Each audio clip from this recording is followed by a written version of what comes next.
Hello दोस्तों, super sky classes में आपका हार्दिक स्वागत है। और मैं आज आपके लेके आए यूपी होम गार्ड का special batch. UP home guard के क्वेश्चंस कराएंगे सारे के सारे। तो आज ये जुड़ जाइए, अपने दोस्तों के साथ शेयर कर दीजिए। क्लासेस बहुत ही बेहतरीन होने वाला है ये। क्वेश्चन नंबर 1 की तरफ बढ़ते हैं बगैर देरी किए हुए। क्वेश्चन नंबर 1 कहता है, भारत का राष्ट्रीय पशु कौन सा है। बहुत ही सिंपल क्वेश्चन है, मैं बता रहा हूँ। सिंपल से लेके चलूंगा हाई लेवल तक, हाई लेवल तक लेके चलूंगा। क्वेश्चन एक भी बाहर जाने नहीं दूंगा, ये मैं आपको भरोसा दिलाता हूँ। सुपर स्काई क्लासेस आपको भरोसा दिलाता है। तो क्वेश्चन नंबर 1 कह रहा है, भारत का राष्ट्रीय पशु कौन सा है। शेर नहीं है, हाथी नहीं है, चीता नहीं है। तो इसका राइट आंसर हो जाएगा आंसर नंबर सी, बाघ। बाघ, बाघ जो है भारत का राष्ट्रीय पशु है। ओके। हाथी की अगर मैं बात करें तो हाथी भारत का विरासती पशु है।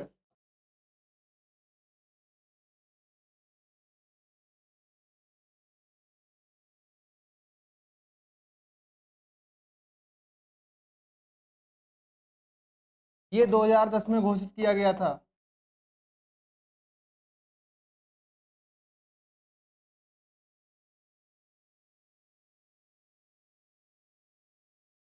ओके, ये सन 2010 में घोषित किया गया था। क्वेश्चन नंबर नेक्स्ट की तरफ बढ़ते हैं।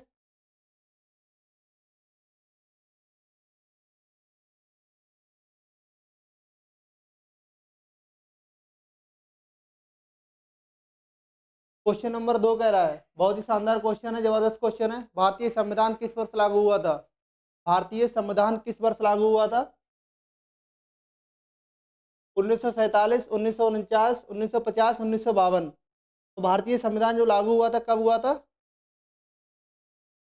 26 जनवरी 1950 को हुआ था। इसका आंसर सी सही हो जाएगा, 26 जनवरी।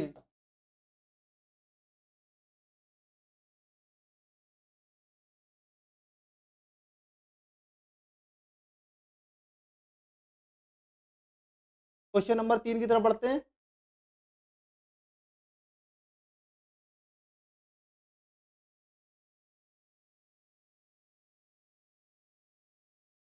क्वेश्चन नंबर 3 कह रहा है, गंगा नदी का उद्गम स्थल कौन सा है। गंगा नदी का उद्गम स्थल कौन सा है। बहुत ही अच्छा क्वेश्चन है, बेहतरीन क्वेश्चन है।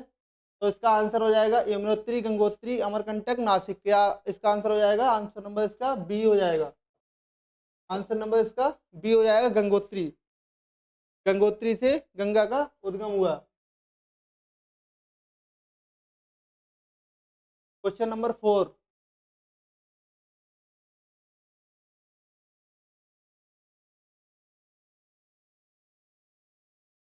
भारत का सबसे बड़ा राज्य क्षेत्रफल के अनुसार कौन सा है। भारत का सबसे बड़ा राज्य क्षेत्रफल के अनुसार कौन सा है। तो मैं आपको बताता हूँ, भारत का सबसे बड़ा राज्य क्षेत्रफल के अनुसार वो है राजस्थान।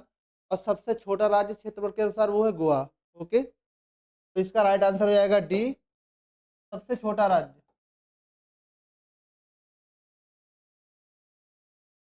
सबसे छोटा राज्य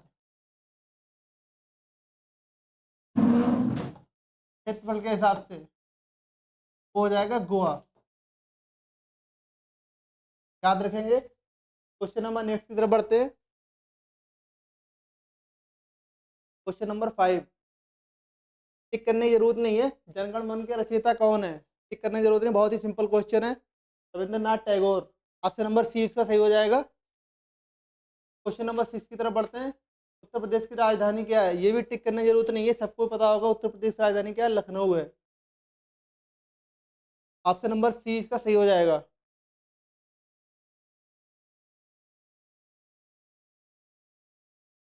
क्वेश्चन नंबर 7 की तरफ बढ़ते हैं।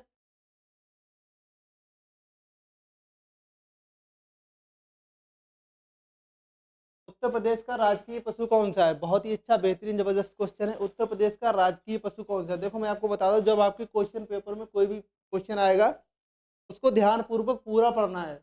ऐसा नहीं कि उत्तर प्रदेश का राजकीय नहीं, राष्ट्रीय पशु आप पढ़ दो, भारत का कुछ और है वो आप पढ़ दो। उल्टा नहीं पढ़ना, सही से पढ़ना है। उत्तर प्रदेश का राजकीय पशु कौन सा है। शेर, हाथी, हिरण। देखो शेर नहीं है, हाथी नहीं है, हिरण नहीं है। इसका राइट आंसर हो जाएगा बारहसिंगा।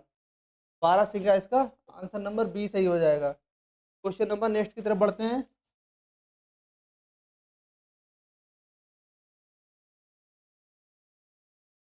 बहुत ही अच्छा क्वेश्चन, इंटरेस्टिंग क्वेश्चन है। यूपी का सबसे बड़ा जिला क्षेत्रफल के हिसाब से, अभी हमने क्या बताया था, भारत का सबसे बड़ा राज्य क्षेत्रफल के हिसाब से, अब आगे यूपी का सबसे बड़ा जिला क्षेत्रफल के हिसाब से। तो यूपी का सबसे बड़ा जिला क्षेत्रफल के हिसाब से क्या होगा, प्रयागराज नहीं होगा, कानपुर नहीं होगा, आगरा नहीं होगा, का आंसर हो जाएगा लखीमपुर खीरी। और सबसे छोटा जिला उत्तर प्रदेश का सबसे छोटा जिला,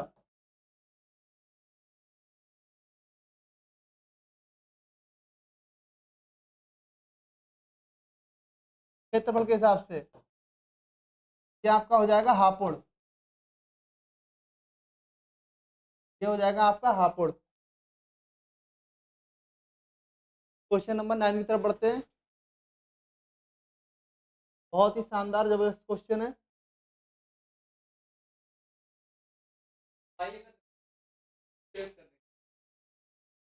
कुंभ मेला किस नदी के किनारे लगता है? कुंभ मेला किस नदी के किनारे लगता है? बहुत ही इंटरेस्टिंग क्वेश्चन है। ऑप्शन नंबर है गंगा, यमुना, सरस्वती, उपरोक्त सभी। तो मैं बता देता हूँ कुंभ मेला जो है वो गंगा, यमुना, यमुनोत्री, सरस्वती के तीरों के किनारे यानी उपरोक्त सभी, इसका आंसर नंबर डी सही हो जाएगा। अब कुंभ मेला लगता है कहाँ का, मैं आपको बताता हूँ। ये प्रयागराज में लगता है, प्रयागराज में लगता है जो कि यूपी में है। ओके, हरिद्वार में लगता है, हरिद्वार जो कि यूके में है। और ये नासिक में लगता है, नासिक में, महाराष्ट्र में है ये नासिक।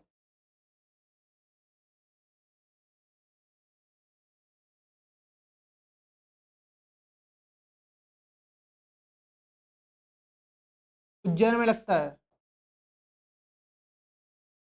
मध्य प्रदेश में है, एमपी। अब मैं बता दूं ये किस किन नदियों के किनारे लगता है। प्रयागराज में जो लगता है वो गंगा, यमुना और अदृश्य सरस्वती नदी के किनारे लगता है, जहाँ पे त्रिवेणी संगम बोलते हैं। ओके, ये तीनों नदी के किनारे लगता है जहाँ पे त्रिवेणी संगम बोलते हैं। हरिद्वार में लगता है वो गंगा नदी के किनारे लगता है, हरिद्वार में गंगा नदी के किनारे लगता है। नासिक महाराष्ट्र में गोदावरी नदी के किनारे लगता है, ये गोदावरी। और उज्जैन में लगता है ये शिप्रा नदी के किनारे, शिप्रा। क्लियर है? क्वेश्चन नंबर 10, यूपी में कुल कितने मंडल हैं? बहुत ही शानदार जबरदस्त क्वेश्चन है।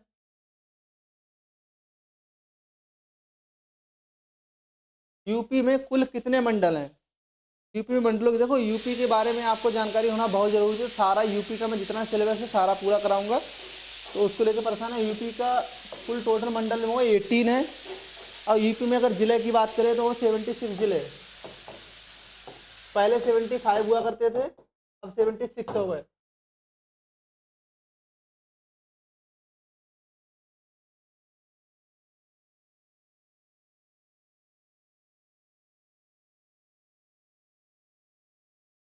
क्वेश्चन नंबर 11 बहुत ही शानदार क्वेश्चन है। 1857 की क्रांति की शुरुआत कहाँ से हुई थी? 1857 की क्रांति की शुरुआत कहाँ से हुई थी?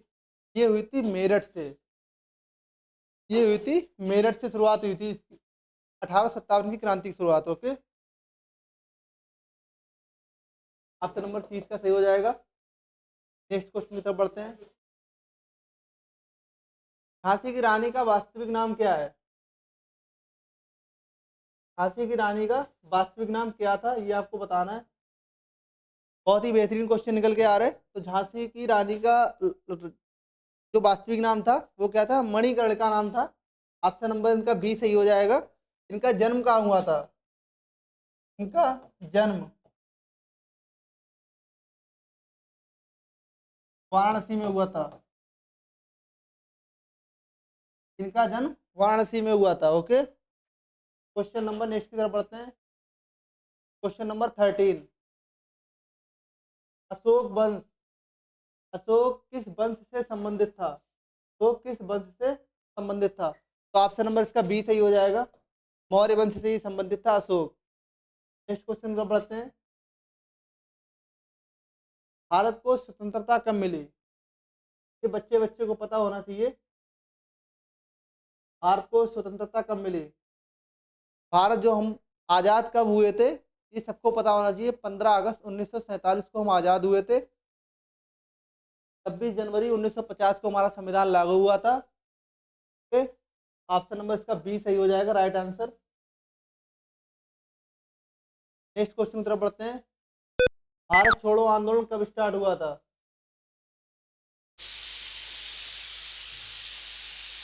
भारत छोड़ो आंदोलन कब स्टार्ट हुआ था? तो भारत छोड़ो आंदोलन ये 1942 को स्टार्ट हुआ था, महात्मा गांधी के द्वारा। महात्मा गांधी ने स्टार्ट किया था ये।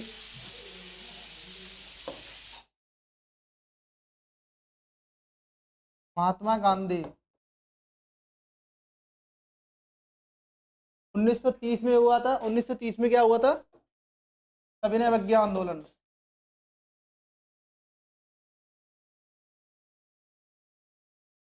सविनय अवज्ञा आंदोलन हुआ था।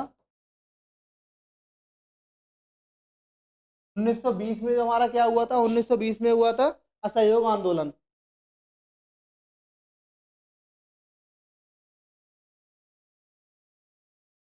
असहयोग आंदोलन। असहयोग आंदोलन हुआ था। ओके, नेक्स्ट क्वेश्चन की तरफ बढ़ते हैं।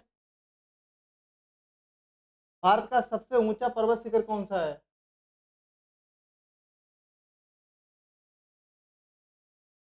भारत का सबसे ऊंचा पर्वत शिखर कौन सा है? Mountain Everest, Kanchenjunga, Nanda Devi, Dhaulagiri. तो इसका आंसर नंबर बी सही हो जाएगा, option number B Kanchenjunga. Mount Everest विश्व का है सबसे बड़ा पर्वत।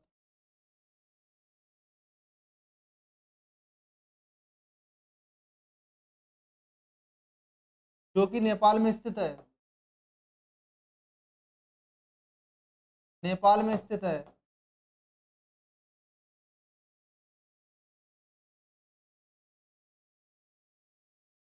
नेपाल में इसको नेपाल में इसको सागर माथा के नाम से जाना जाता है, ये याद रखना। नेपाल में इसको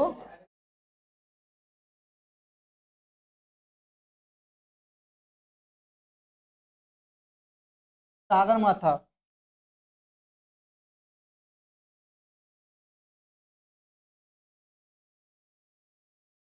सागर माथा के नाम से जाना जाता है।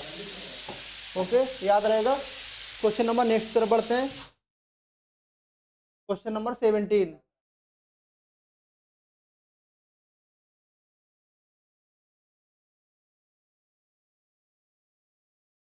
थार मरुस्थल किस राज्य में स्थित है? थार मरुस्थल किस राज्य में स्थित है? बहुत ही अच्छा शानदार क्वेश्चन है। तो इसका ऑप्शन नंबर सी सही हो जाएगा, राजस्थान में स्थित है। थार मरुस्थल राजस्थान में स्थित है। ओके, नेक्स्ट क्वेश्चन की तरफ बढ़ते हैं। Question number 18। भारत की सबसे लंबी नदी कौन सी है? भारत की सबसे लंबी नदी कौन सी है? तो भारत की सबसे लंबी नदी की अगर हम बात करते हैं तो वो होगी गंगा नदी। ऑप्शन नंबर सी सही हो जाएगा। लेकिन विश्व की सबसे लंबी नदी की भी बात करते हैं इसके साथ साथ। विश्व की सबसे लंबी नदी, विश्व की सबसे लंबी नदी,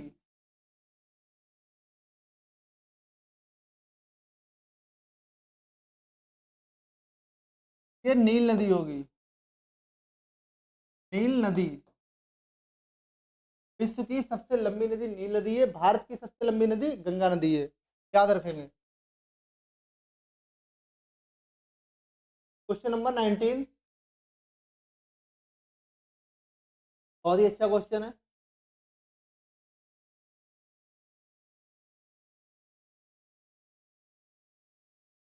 मानसून किस दिशा से आता है? तो देखो, मानसून किस दिशा से आता है?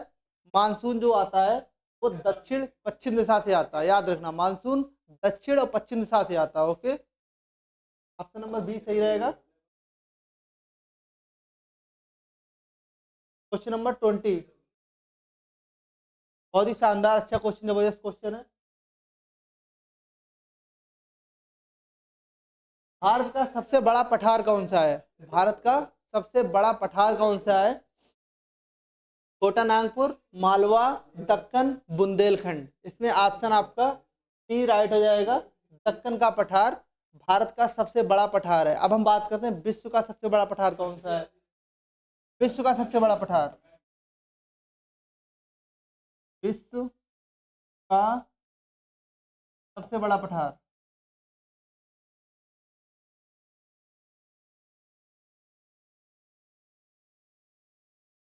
तिब्बत का पठार है। तिब्बत का पठार, विश्व का सबसे बड़ा पठार तिब्बत का पठार है। ओके, याद रखेंगे, तिब्बत का पठार विश्व का सबसे बड़ा पठार है। नेक्स्ट क्वेश्चन की तरफ बढ़ते हैं।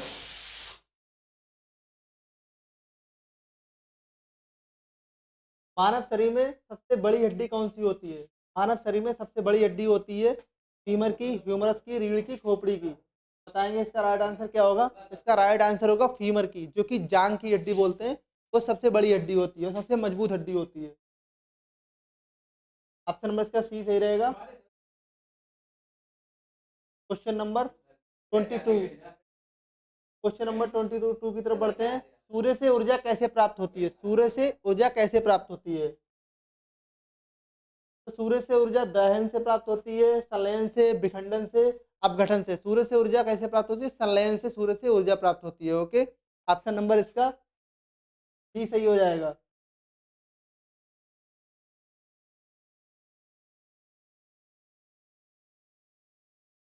क्वेश्चन नंबर 23, बहुत ही शानदार क्वेश्चन है। जल का रासायनिक सूत्र क्या है। बहुत ही, ये तो सिंपल सा सवाल है, सबने पढ़ा होगा, कक्षा 6, 7, 8 की किताब में आता है। रासायनिक सूत्र जल का क्या होता है। वो होता है H2O। ऑप्शन नंबर ए इसका सही हो जाएगा। CO2 carbon dioxide, O2 oxygen, H2SO4 ये क्या होता है। H2SO4 इसे अम्लों का राजा बोलते हैं। सल्फ्यूरिक अम्ल होता है ये। H2SO4 इससे अम्लों का राजा बोलते हैं। सल्फ्यूरिक अम्ल होता है ये, सल्फ्यूरिक अम्ल, अम्लों का राजा।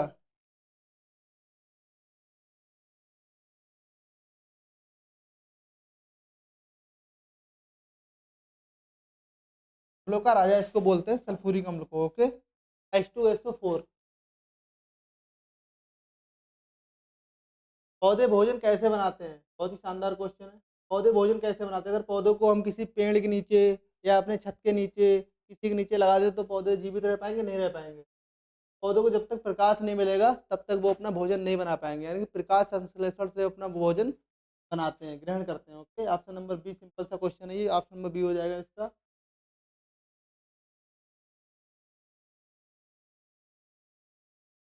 क्वेश्चन नंबर 25, विटामिन सी की कमी से कौन सा रोग होता है।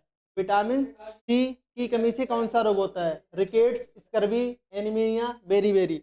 तो विटामिन सी की कमी से स्कर्वी का रोग होता है। स्कर्वी का रोग होता है। इसकी पहचान क्या होती है। मसूड़े में सूजन आ जाना, मसूड़े में ब्लड आना, बॉडी में लाल चकत्ते पड़ जाना, ये इसकी पहचान होती है। विटामिन सी, विटामिन डी की कमी से रिकेट्स की बीमारी होती है, ये विटामिन डी की कमी से होती है। ठीक है,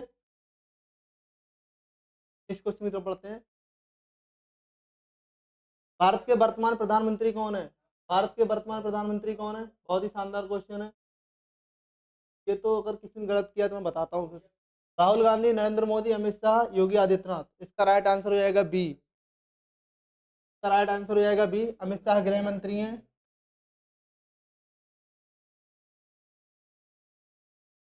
गृह मंत्री अमित शाह। योगी आदित्यनाथ क्या है, उत्तर प्रदेश के मुख्यमंत्री हैं।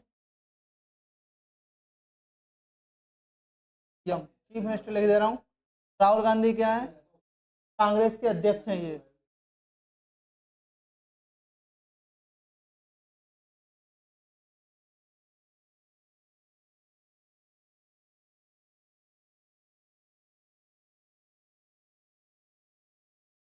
कांग्रेस के अध्यक्ष, कांग्रेस के अध्यक्ष हैं राहुल गांधी। ओके,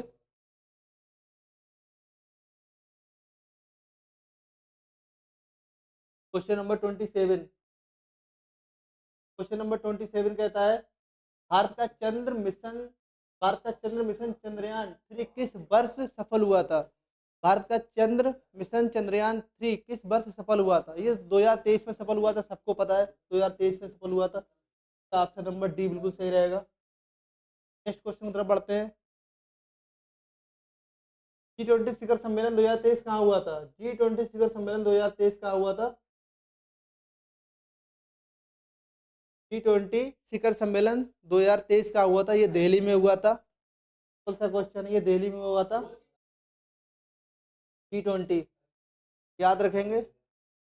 भारत का पहला बुलेट ट्रेन, भारत का पहला बुलेट ट्रेन प्रोजेक्ट किन दो शहरों के बीच है? बहुत ही अच्छा क्वेश्चन है, ये आपको याद रखना इंपॉर्टेंट है, ये इंपॉर्टेंट है ये।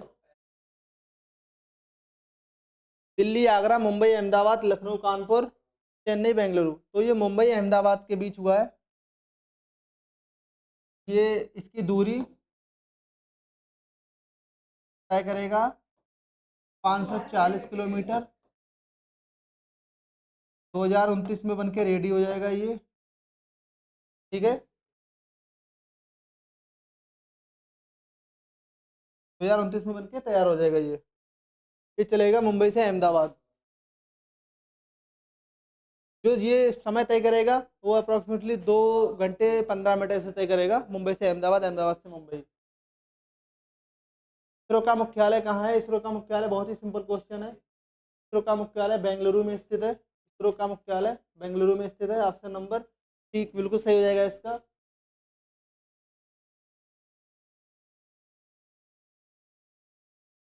भारत का राष्ट्रपति कौन होता है?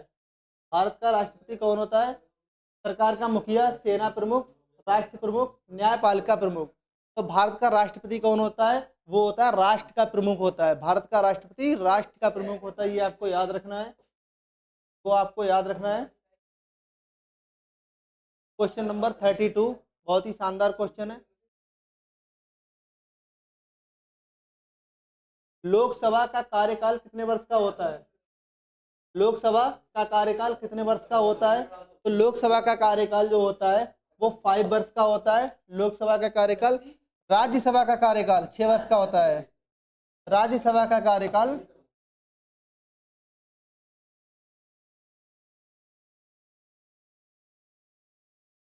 राज्यसभा का कार्यकाल 6 वर्ष का होता है, ये आपको याद रखना है।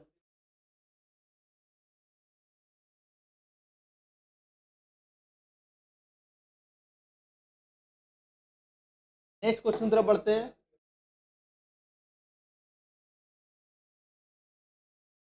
नेक्स्ट क्वेश्चन तरफ बढ़ते हैं। राज्यसभा स्थायी सदन है, इसका अर्थ क्या होता है? राज्यसभा स्थायी सदन है, इसका अर्थ क्या होता है? भंग नहीं होती है, चुनाव नहीं होते हैं, सदस्य नहीं बदलते, मुख्यमंत्री तय करती है। इसका राइट आंसर आपका हो जाएगा राज्यसभा कभी भंग नहीं होती। वो खत्म तो हो सकती है, खत्म की जा सकती है, लेकिन भंग नहीं की जा सकती। राइट आंसर हो जाएगा ऑप्शन नंबर ए। लोकसभा भंग की जा सकती है, लेकिन राज्यसभा कभी भंग नहीं की जाती है।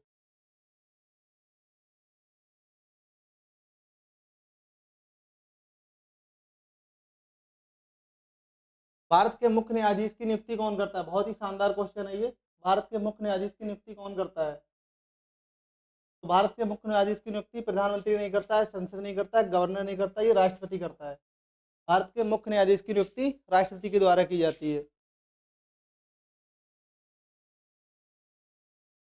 मौलिक अधिकार कितने हैं? हमारे मौलिक अधिकार कितने हैं? बहुत ही अच्छा क्वेश्चन है। सिंपल जो बेसिक क्वेश्चन है होमगार्ड में वही क्वेश्चन आएंगे, बहुत हार्ड नहीं आएंगे। पॉलिटिक्स क्वेश्चन आपके जो पॉलिटिक्स क्वेश्चन आएंगे वो ज़्यादा हार्ड नहीं आएंगे, बहुत ही सिंपल क्वेश्चन आएंगे। मौलिक अधिकार कितने? मौलिक अधिकार है 6। Option number B. कौन कौन से हैं? कौन कौन से मैं आपको बता देता हूँ। नंबर 1 समानता का अधिकार, समानता का अधिकार।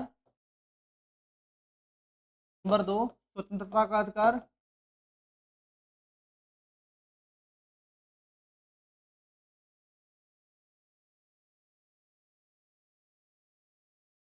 नंबर 3 शोषण के विरुद्ध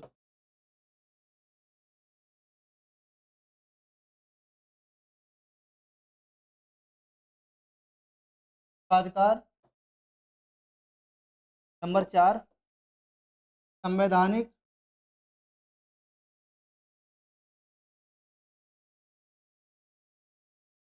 संवैधानिक उपचारों का अधिकार।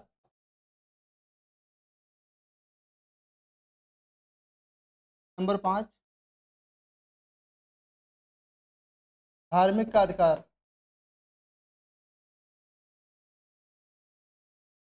नंबर 6 आता है आपका संस्कृति एवं शैक्षिक का अधिकार।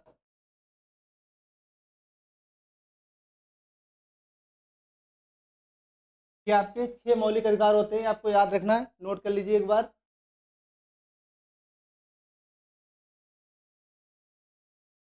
होमगार्ड किससे संबंधित है? बहुत ही अच्छा क्वेश्चन है। होमगार्ड से संबंधित क्वेश्चन 2 आपके जरूर आएंगे। होमगार्ड किससे संबंधित है? सेना, पुलिस, अर्धसैनिक बल, स्वयंसेवी बल। तो इसका राइट आंसर आपका हो जाएगा डी, स्वयंसेवी बल होता है ये स्वयंसेवी बल होता है। होमगार्ड किससे संबंधित है? स्वयंसेवी बल से संबंधित है। क्वेश्चन नंबर 37, डेली आपको 50 क्वेश्चन कराए जाएंगे। टारगेट है 5000 10,000 क्वेश्चन का, वो आपको कराए जाएंगे। यूपी स्पेशल होमगार्ड का बैच है ये।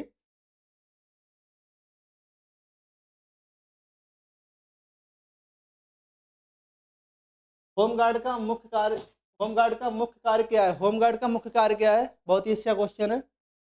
तो होमगार्ड का जो मुख्य कार्य है सीमा सुरक्षा नहीं करेगा होमगार्ड, सीमा पे नहीं जाएगा। आर्मी के हमारे जवान होते हैं। विदेश नीति भी, जासूसी तो करता ही नहीं होमगार्ड, वो हमारा इंटेलिजेंस डिपार्टमेंट का काम है।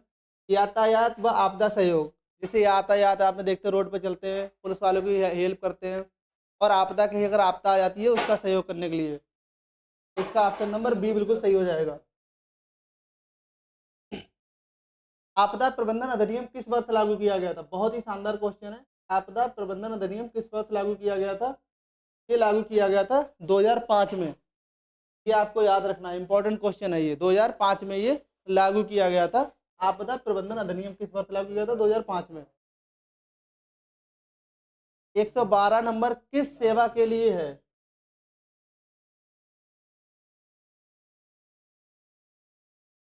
112 नंबर किस सेवा के लिए है? एम्बुलेंस के लिए नहीं है। फायर के लिए नहीं है। पुलिस इमरजेंसी के लिए 112। 112 पुलिस इमरजेंसी, महिला, ये दोनों इसी के लिए है। ओके, ये आपको याद रखना है, ये दोनों इसी के लिए। फायर आपका 101, एम्बुलेंस 108 था, 102। 102 आपका जो होता है वो जैसे कोई गर्भवती महिला होती है उसकी डिलीवरी के लिए हम कॉल करते हैं तो 102 एम्बुलेंस आती है। और 108 होता है नॉर्मल किसी का अगर उपचार करना हो, किसी कोई दिक्कत हो, एक्सीडेंटल कोई प्रॉब्लम कुछ भी, तो 108 एम्बुलेंस वो होती है। ये आपको याद रखना है। नागरिक सुरक्षा का उद्देश्य क्या है? नागरिक सुरक्षा का उद्देश्य क्या है? बहुत ही शानदार क्वेश्चन निकल के आ रहा है भाई कार्ड के लिए। नागरिक सुरक्षा का उद्देश्य क्या है? युद्ध, अपराध, आपदा में सुरक्षा, राजनीति। युद्ध तो नहीं है, अपराध भी नहीं है, तो इसका हो जाएगा आपदा में सुरक्षा। आपदा में सुरक्षा हो जाएगा। 41, भारत का राष्ट्रीय खेल क्या है? भारत का राष्ट्रीय खेल क्या है? भारत का राष्ट्रीय खेल क्या है? हॉकी। ऐसे बहुत कम खेल है, क्रिकेट हमारे यहाँ ज्यादा लोग इंटरेस्ट करते हैं, बट इसका हमारा राष्ट्रीय खेल जो है हॉकी। और भारत का हमारा राज्य खेल भी है, राज्य खेल, राज्य खेल भी हॉकी है। राज्य खेल भी हॉकी है।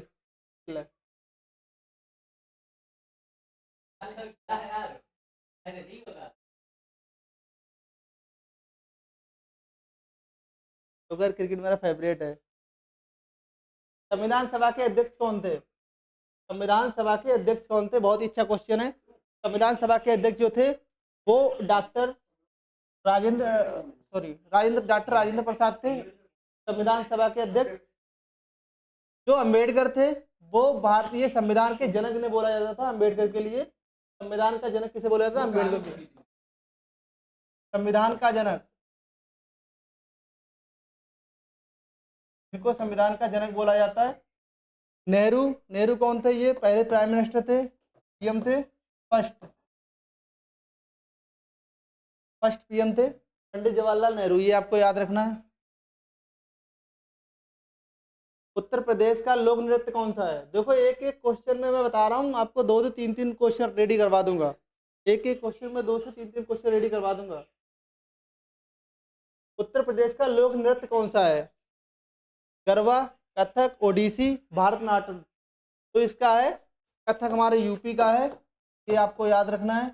गरबा गुजरात का है, ये गुजरात का है। ओडिसी ओडिशा का है, ये आपको ओडिशा का है।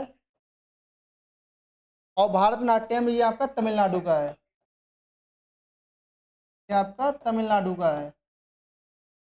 सारे आपको याद करने हैं, ठीक है। क्वेश्चन नंबर 46 की तरफ बढ़ते हैं। भारत का सबसे बड़ा बांध कौन सा है? भारत का सबसे बड़ा बांध कौन सा है? बहुत सिंपल सा क्वेश्चन है। खागड़ा नागल बांध भारत का सबसे बड़ा बांध है, भारत का सबसे बड़ा बांध है। क्वेश्चन नंबर 45 की तरफ चलते हैं। जय जवान जय किसान का नारा किसने दिया था? बहुत ही जबरदस्त क्वेश्चन है ये।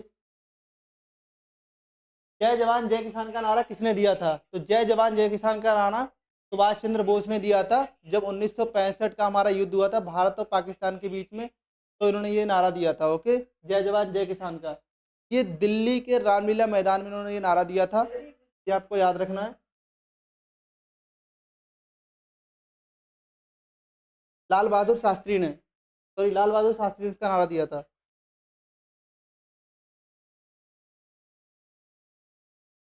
भारत की पहली महिला प्रधानमंत्री कौन है? भारत की पहली महिला प्रधानमंत्री कौन है? तो भारत की पहली महिला प्रधानमंत्री है इंदिरा गांधी, ये भारत की पहली महिला प्रधानमंत्री हैं। अब प्रतिभा पाटिल भारत की पहली महिला राष्ट्रपति, पहली महिला राष्ट्रपति।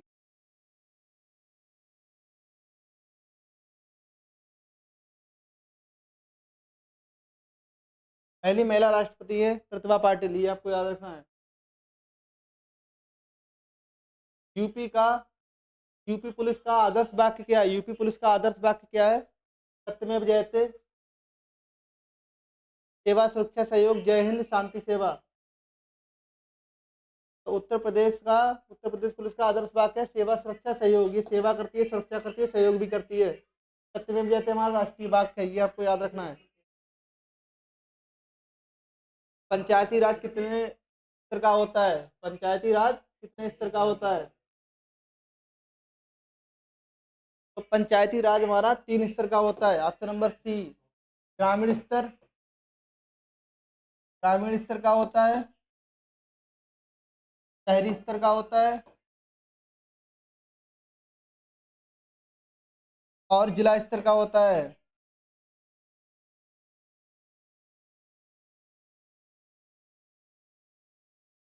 जिला स्तर का होता है।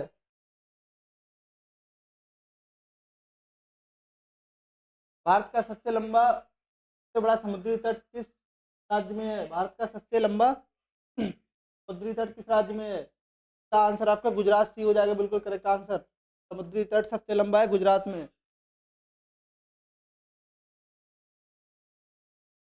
Question number 50, last question. Home guard की ड्यूटी किस समय लगती है?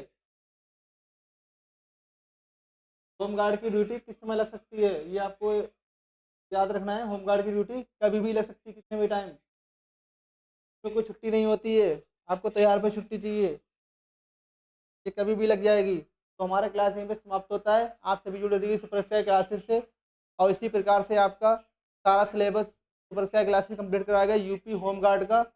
थैंक यू, बाय बाय, जय हिंद।